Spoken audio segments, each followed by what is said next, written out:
Hello अस्सलाम वालेकुम। मैं आपकी अपनी रुमाना खुशामदीद करती हूँ आपके अपने इस वीडियो में। एंड उम्मीद करती हूँ कि आप लोग सब खैरियत से होंगे। हम लोग भी अल्लाह का शुक्र है खैरियत से हैं। तो आज मैं आप लोगों को एक हदीस सुनाना चाहती हूँ।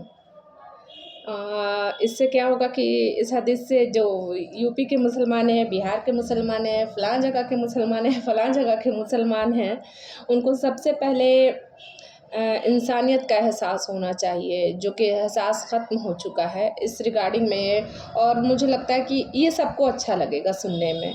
तो आप लोग अपना कीमती वक्त दे कर के इसे ज़रूर सुनिए। मेरा बहुत दिनों से ये मन हो रहा था, मैं आस-पास में बोलती थी लेकिन इन लोगों को नहीं।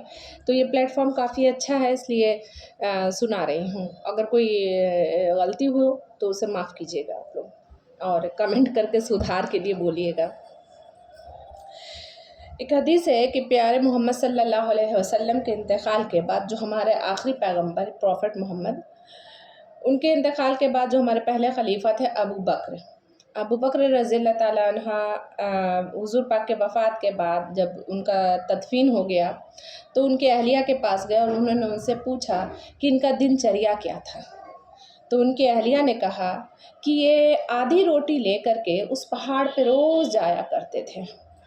तो उन्होंने कहा कि वो आधी रोटी मुझे भी दीजिए, मैं भी जाता हूँ, उनके बात कामों को पूरा करूँगा तो मैं इस काम को भी पूरा करना चाहता हूँ। खैर गए वो आधी रोटी लेकर के पहाड़ पे गए तो देखा कि एक गार है। गार समझते ही होंगे आप, पहाड़ का वो क्या अंधेरी का गार है।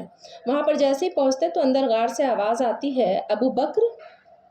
तो ये चौंक जाते क्योंकि वो कभी भी उस पहाड़ पर गए नहीं थे, और अंदर से रोने की आवाज़ आने लग जाती है। तो इन्होंने कहा अबू बकर ने, जी मैं अबू बकर ही हूँ, लेकिन आपको मेरा नाम कैसे पता? तो उन्होंने कहा कि हुज़ूर पाक ने कहा था जब मैं मर जाऊँगा जो तुम्हारे पास पहला शख्स आएगा वो अबू बकर होगा। तो वो रोने लगता है वो इंसान, उसे पता चल जाता है कि बनता है। खैर वो अंदर जाते हैं गार में और वो आधी रोटी जो है उस इंसान को दे देते हैं। अंधेरा बहुत था गार में, उन्होंने देखा नहीं था। तो वो जो इंसान था अंदर वो और रोने लगा। तो उन्होंने पूछा आप क्यों रो रहे? तो बोले वो मुझे ऐसे रोटी नहीं खिलाते थे। तो उन्होंने पूछा कैसे खिलाते थे? तो खैर अबू बकर ना तोड़ करके उनको मुंह में देने लगे। तो वो और रोने लगा। तो पूछा उन्होंने अबू बकर ने कि अब आप क्यों रो रहे हैं? तो बोला वो मुझे ऐसे रोटी नहीं खिलाते थे। तो बोला कैसे खिलाते थे?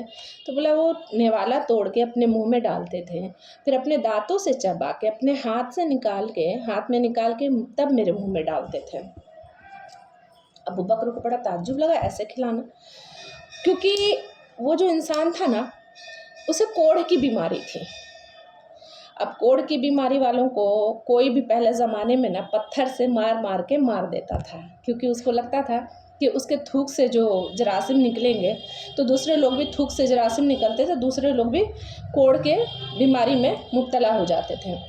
तो हुजूर पाक सारे अरब वहाँ छुपा करके उसे रखे हुए थे कोह में, ठीक है, गार में, और रोज़ उनका पेट भरने के लिए आधी रोटी लेकर जाते थे।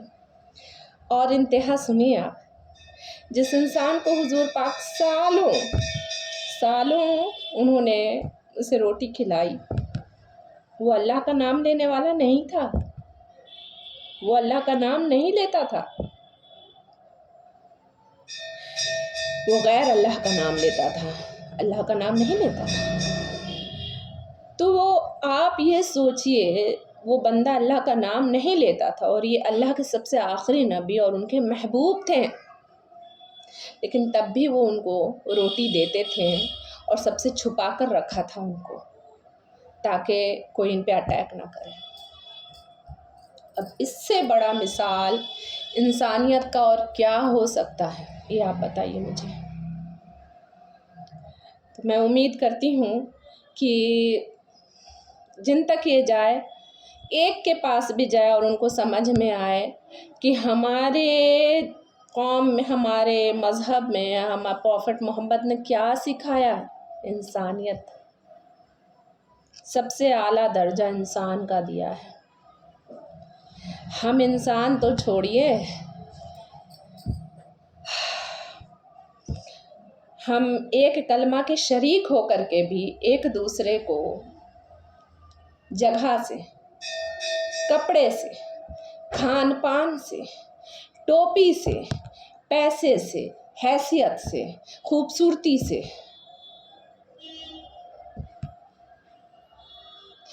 पहचानते हैं, इंसान हो के नहीं। उम्मीद करती हूँ कि आप लोगों को ये अच्छा लगे, सुने और सभी सुने, और सुन के जो हमारे कौम को इन लोगों ने इतना बदनाम करके रखा है ना, ये है खूबसूरती। बेहद शुक्रिया आप लोगों का।